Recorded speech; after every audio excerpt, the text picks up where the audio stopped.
नमस्कार दोस्तों। सम्राट अशोक और मगध इतिहास से कौन नहीं परिचित है। मगध साम्राज्य में नंद वंश के समूल विनाश के बाद चाणक्य के निर्देशन में चंद्रगुप्त मौर्य ने राजगद्दी संभाली और मौर्य साम्राज्य का जन्म हुआ। उसके बाद उसके पुत्र बिंबिसार और फिर अपने भाइयों की हत्या कर इस राज सिंहासन पर आसीन हुआ था सम्राट अशोक। सम्राट अशोक ने अपने साम्राज्य का विस्तार किया, लेकिन बाद में उसने बौद्ध धर्म को अपनाकर प्रजा और अपने जीवन को अहिंसा की ओर प्रेरित किया। लेकिन एक ऐसा क्या कारण था कि उसके बाद उसके उत्तराधिकारी अयोग्य हुए, मौर्य साम्राज्य को संभाल नहीं पाए और शीघ्र ही उस साम्राज्य का भी पतन हो गया। कहते हैं स्त्री किसी पुरुष के सफल होने का कारण भी है, तो पतन का भी वही कारण है। आइए कहानी के मुख्य पात्र के बारे में जानते हैं दोस्तों, मगर उससे पहले मैं आपको यह स्पष्ट कर देना चाहता हूँ, यह चैनल आपको इस कहानी के कोई भी पात्र का सच या झूठ होने का कोई दावा नहीं करता है। यह सारी जानकारी गूगल पर एकत्र है, जिसे मैंने आपको चित्रों के माध्यम से समझाया है। एक ऐसी साम्राज्ञी जिसके बारे में इतिहास ने कुछ ज़्यादा तो नहीं लिखा है, लेकिन उसी ने इस वंश के पतन की इबारत लिख दी। साम्राज्य पतन में बहुत बड़ी भूमिका रही इस महारानी की। इसने ही बोधि वृक्ष को क्रोध में आकर कटवा दिया था, लेकिन सौभाग्यवश यह सूखा नहीं। वो रानी थी, पट्टमही सी अच्छी परिचारिका थी, लेकिन इतिहास की सबसे खलनायिका क्रूर रानियों में से भी एक थी। दोस्तों, परिचारिका से रानी बनने का सफर जितना ही रोमांचक था, उतना ही उसका रहस्यमय व्यक्तित्व वो मगध सम्राट अशोक की सबसे जवान रानी थी। यूं तो रनिवास में हर वय की रानियां थीं, लेकिन उन सब में तिष्यरक्षिता अनुपम अपूर्व सुंदरी थीं। सम्राट अशोक की पट रानियों में देवी, कौरवकी, असंधिमित्रा, पद्मिनी और वो स्वयं थीं तिष्यरक्षिता। कोई राजपुत्री राजपरिवार श्रेष्ठ वर्ग से नहीं ताल्लुक़ रखती थीं।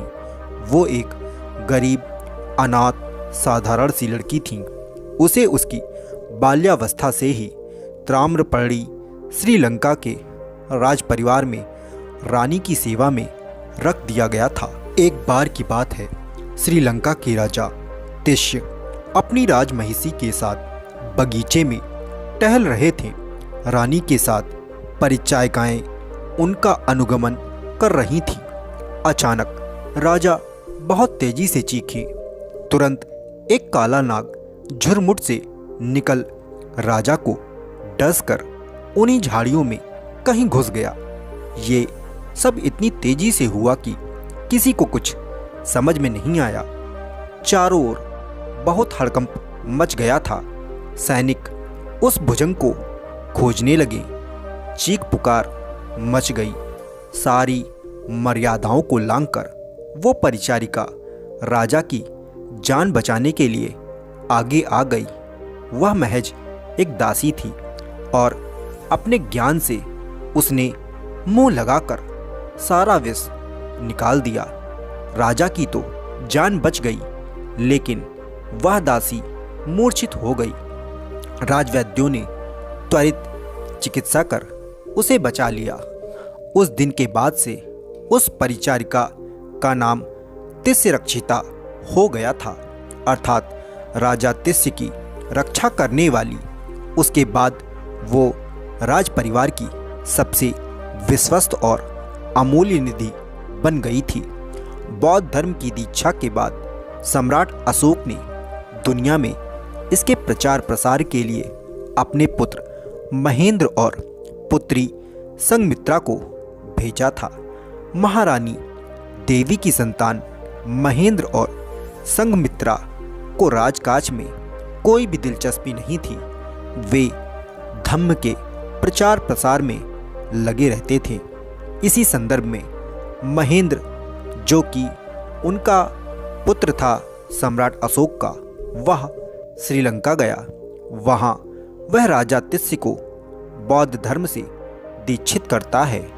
जब महेंद्र लौटने लगा तब राजा ने उन्हें बहुमूल्य वस्तुएं भेंट की। उन बहुमूल्य वस्तुओं में तिस्य रक्षिता भी शामिल थी। यौवनावस्था की दहलीज पर पग रखती वो चित्ताकर्षक रूप सी, जिसका रूप बड़े बड़े ऋषि मुनियों को चित्त करने में सक्षम था। राजकुमार महेंद्र संग जब वो राज दरबार में लाई गई तो सबकी आंखें और मुंह खुले रह गए। अमात्य, आमजन, सम्राट अशोक तक की आंखें आपलक उस सुंदरी के रूप को निहारने लगी। एक मौन सा सन्नाटा पसर गया था।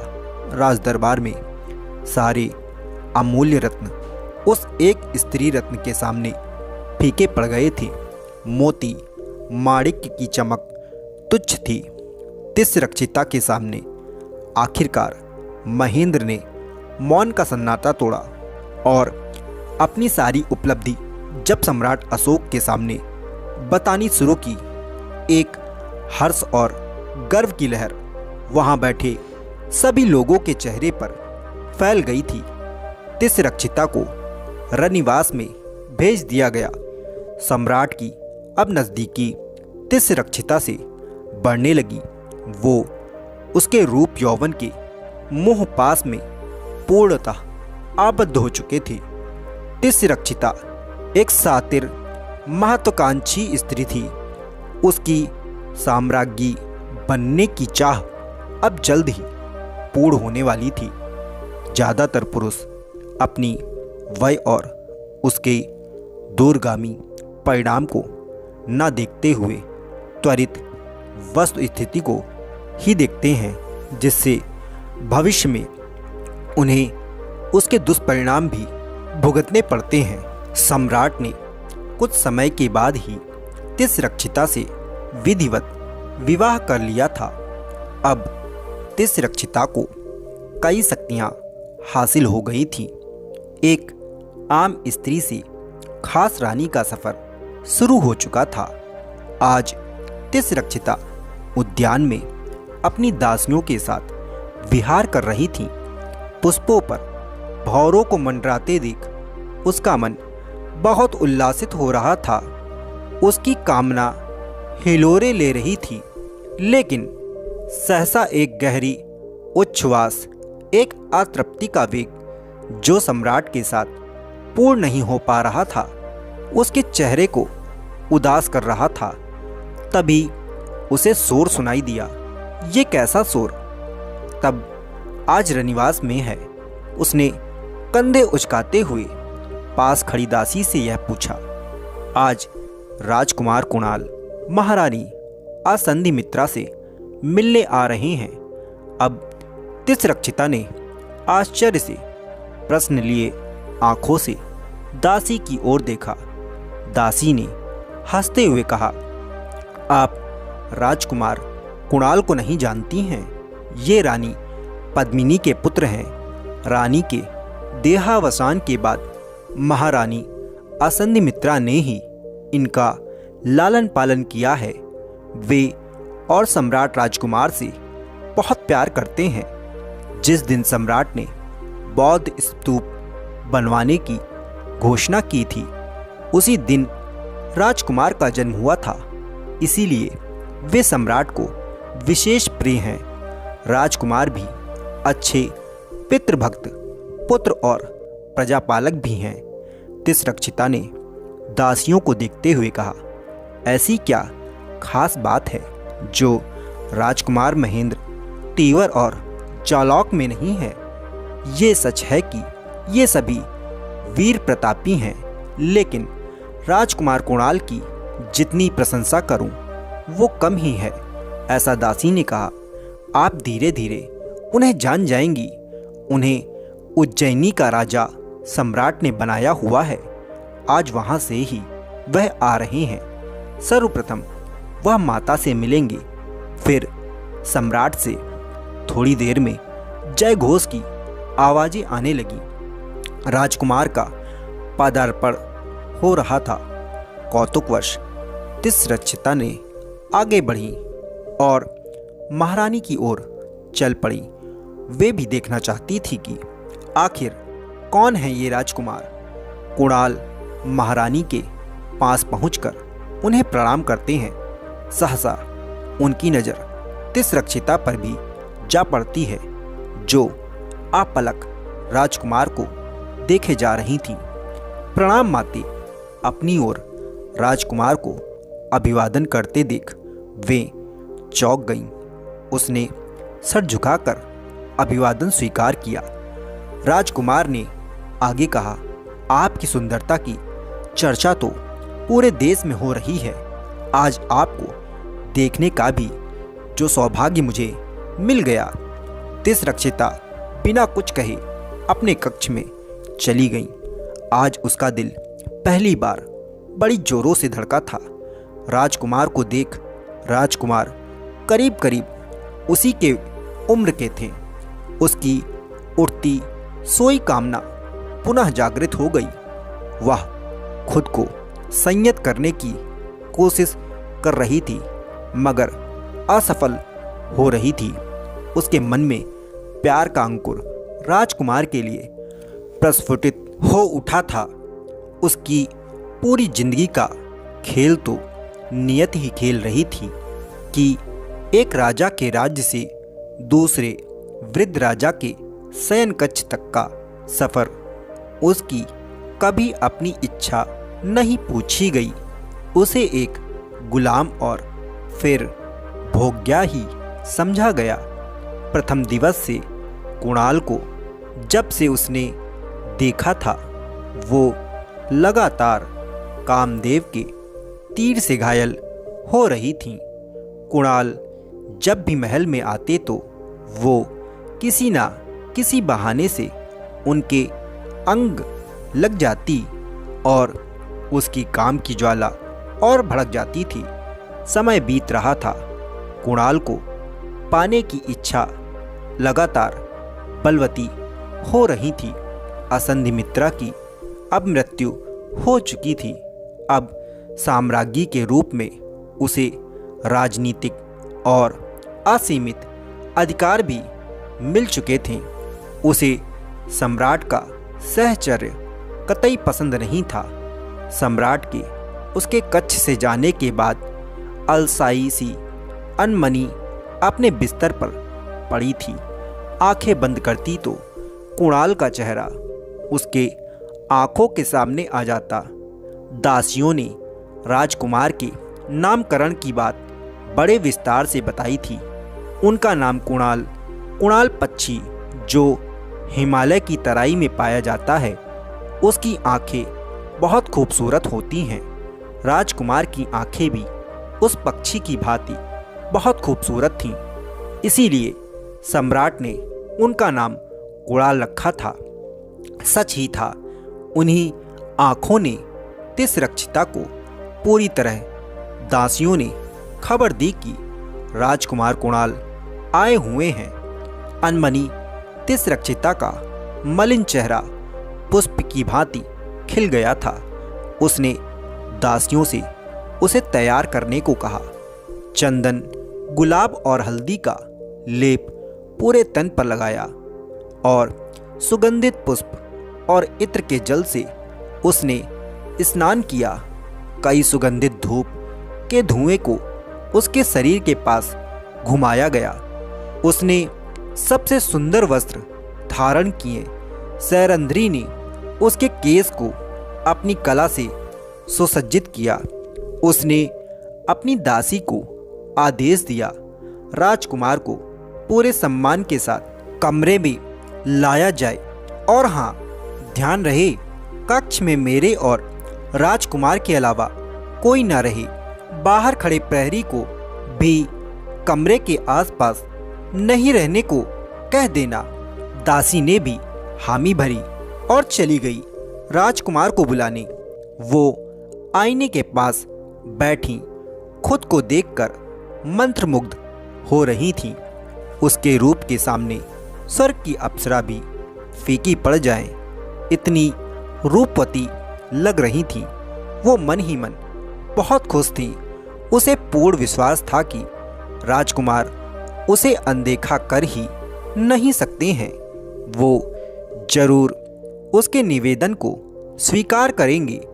कुछ देर वो वहीं बैठी भविष्य के सपने राजकुमार के साथ बुनने लगी थी। तभी दासी की आवाज़ सुनाई दी और वो अपनी चेतना में वापस लौटी। महारानी जी, राजकुमार आ गए हैं। वह तुरंत उठकर पलंग पर जा बैठी। दासी उसके कहे अनुसार कक्ष से बाहर चली गई। बाहर खड़े प्रहरी भी कमरे के बाहर से अन्यत्र चले गए थे। राजकुमार ने आगे बढ़ते हुए कहा, प्रणाम माते। माते, आप ये मुझे क्या कह रहे हैं? मुझे वृद्ध होने का एहसास करा देते हैं। जाइए, फिर मैं आपसे नहीं बोलूंगी। तिसरक्षिता ने ओंठों को दांतों से दबाकर रूठने का बहाना किया। उम्र में हम समवयस्क हो सकते हैं, परंतु ओहदे में तो आप मेरी माता हैं, ऐसा कुणाल ने कहा। अच्छा चलिए, आइए मेरे करीब बैठिए।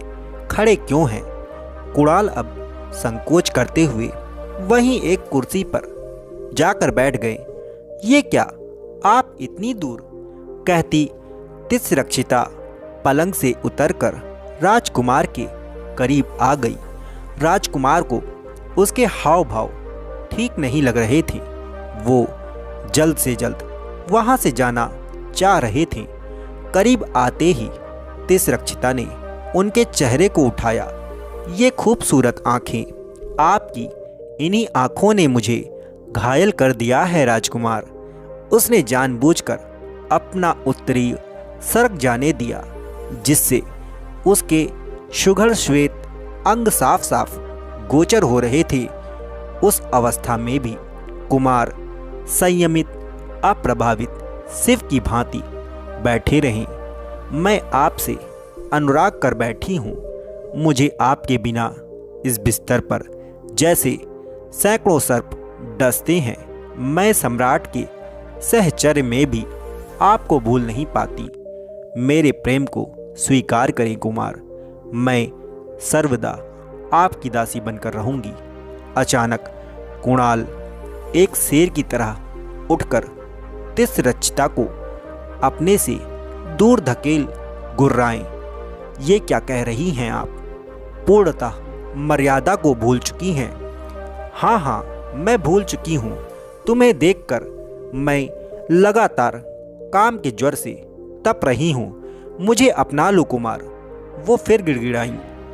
छी, मुझे तो अब आपको स्त्री कहने में भी लज्जा आ रही है। आप मेरे पिता की पत्नी हैं, मेरी माता समान हैं। और हाँ, मैं एक विवाहित पुरुष हूँ जो अपनी पत्नी कनकलता से बेहद प्रेम करता हूँ और पूर्णतः संतुष्ट हूँ। राजकुमार शायद पहली बार इतने गुस्से में थे। वे इसे धिक्कारते हुए तेजी से बाहर निकल गए। तिसरक्षिता के अहम को आज अत्यंत चोट लगी थी। उसके आंसू लगातार बह उसके वस्त्रों को भिगो रहे थे। घायल शेरनी की तरह कुछ देर तक उसका रुदन चलता रहा। कुछ देर के बाद दासी ने कक्ष में प्रवेश किया, लेकिन उसने आने से मना कर दिया। उसने आज सम्राट को भी आने से मना करवा दिया था।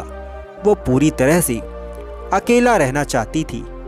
अगले दिन ही राजकुमार कुणाल वापस उज्जैनी लौट गए, जबकि सम्राट की इच्छा थी कि वो कुछ दिन पाटलिपुत्र में ही रुके। समय बीत रहा था।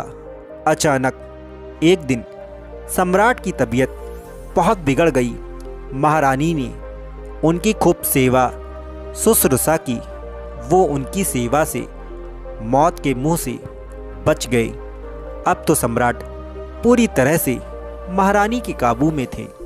राजकाज के निर्णयों में भी अब महारानी का हस्तक्षेप अप्रत्याशित रूप से बढ़ गया था। उसने सम्राट से कहकर राजमुद्रिका, जिसे उस समय दंत मुद्रिका कहते थे, दंत मुद्रिका का प्रयोग अतिशीघ्र आदेश पर मुहर के रूप में होता था। तक्षशिला में पुनः विद्रोह हो गया था। उससे पहले सम्राट किसी को उस विद्रोह को दबाने जाने के आदेश देते, महारानी ने सम्राट अशोक से आग्रह किया कि वे शीघ्र ही उज्जैनी के राजा कुणाल को तक्षशिला पहुंचकर विद्रोह का दमन करने का आदेश दे दे। अशोक ने कुणाल को राजाज्ञा भिजवाई कि वे तत्काल ही उज्जैनी के लिए कूच करे। अब कुणाल ने तत्क्षण तक्षशिला के लिए प्रस्थान किया। इधर एक षड्यंत्र उनका बेसब्री से इंतजार कर रहा था। राजकुमार के वहां पहुंचने से पहले ही एक राजाज्ञा पहले से कुणाल का इंतजार कर रही थी। कुणाल के वहां पहुंचते ही किंग कर्तव्य विमूढ़ अमात्यों ने राजदंतिका मुहर लगी आदेश कुणाल को दिखाया। उसमें यह लिखा था कि सम्राट की आज्ञा है कि कुणाल के वहां पहुंचते ही उनकी आंखें निकालकर उनका वध कर दिया जाए। उसमें लिखी बातें सर्वथा अविश्वसनीय लग रही थीं, लेकिन प्रमाण के तौर पर वह आदेश सामने मुंह चिढ़ा रहा था। किसी की समझ में यह नहीं आ रहा था कि सम्राट अपने प्राणों से प्रिय राजकुमार को कैसे वध करने की सजा दे सकते हैं, और आखिर कुमार की गलती भी क्या थी। वैसे भी सम्राट अहिंसा का व्रत ले चुके हैं। क्या हो रहा है ये सब सबकी समझ से परे था। सम्राट के आदेश की अवहेलना नहीं हो सकती थी और सम्राट से पूछने की किसी में हिम्मत भी नहीं थी। आखिरकार अमात्यों की दुविधा को देख कुणाल ने पितृ इच्छा की मर्यादा रखते वधिक बुला स्वयं ही अपनी आंखें निकलवा दी, लेकिन उनका वध करने का किसी में साहस नहीं था। वैसे भी एक दृष्टिहीन कुमार मृत प्राय ही था। वह उत्तराधिकारी बनने के अयोग्य ही था। पूरे तक्षशिला में हाहाकार मच गया। सभी सम्राट अशोक को निरंकुश और निर्मम पिता के रूप में कोसने लगे। उधर तिस्रक्षिता अपने कक्ष में बैठी अत्यंत आनंदित थी। उसे राजकुमार के अंधे होने की खबर मिल गई थी। उसका प्रतिशोध पूरा हो गया था। जिन आंखों में घायल उसको किया था, अब वे आंखें सदा सदा के लिए निकाल ली गई थीं। उसका सुंदर मुख अत्यंत रौद्र दिख रहा था। वो पागलों की तरह अट्टहास लगाने लगी और धीमे धीमे बड़बड़ाने लगी। क्या मांगा था उससे? सिर्फ प्यार ही तो। उसका सहचर्य क्या जाता? उसका राजा की तो अनेकों रानियां होती हैं। वो चाहे तो अनेकों से संबंध बनाए, लेकिन स्त्री को ये अधिकार नहीं है। मैं गिड़गिड़ाती हुई कहती रही, राजकुमार, मेरे तन बदन की आग इस बेमेल विवाह से बुझ नहीं रही, बल्कि तुम्हें देख और धधक जाती है। तो तुमने उल्टा मर्यादाहीन और पता नहीं क्या क्या सुना दिया था। फिर वो हंसी। आज से पहले वो कभी इतनी कुरूप नहीं लगी। उधर जब सम्राट को यह बात पता चली कि उनके नाम पर राजाज्ञा भेजी गई थी, जिसमें कुमार का वध करने की बात लिखी गई थी, तो वह आग बबूला हो गई। राजदंतिका महारानी के पास है, उन्हें समझते यह देर न लगी कि ये महारानी का सारा किया धरा है। कुणाल की खबर ने उन्हें जीते जी ही निष्प्राण कर दिया था। राजकाज छोड़ वे अपने महल में चले गए। उनके मन में महारानी के प्रति वितृष्णा भर गई थी। कुणाल उन्हें सभी बच्चों में बहुत प्रिय थे। वो हमेशा उनकी हर इच्छा के लिए तत्पर रहते थे। रानी पद्मिनी हंसती हुए कहती हैं, इसे जब देखो कुछ न कुछ आपसे चाहिए ही होता है। अशोक कहते, मुझे कुणाल की हर बात जमा पर आने से पहले मालूम हो जाती है। हाय रे नियति, मैं कैसे ना समझ पाया अपने पुत्र पर मंडराते उस संकट को जो बाहर से नहीं अपनों से थी। कनकलता को क्या जवाब दूंगा जब वो मुझसे अपने पति का गुनाह पूछेगी। उसकी आत्मा चित्कार कर उठेगी। वो उठे और राज दरबार की ओर चल पड़े। उनके पैर उठ नहीं रहे थे, सिर्फ घिसट रहे थे। महेंद्र और अंगरक्षकों ने सहारा दिया। उन्हें राज दरबार तक जाने में आपातकाल सभा बुलाई गई। आदेश पारित किया गया कि महारानी को तत्काल उनके समक्ष प्रस्तुत किया जाए। तिसरक्षिता एक कैदी की तरह सम्राट के सम्मुख लाई गई। उसकी आंखों में ग्लानि के भाव नहीं बल्कि आत्मसंतुष्टि के भाव दिख रहे थे। वह मुस्कान खेल रही थी। सम्राट उसके सुंदर मुखड़े के पीछे के दैत्या को अब एक पल भी देखना नहीं चाहते थे।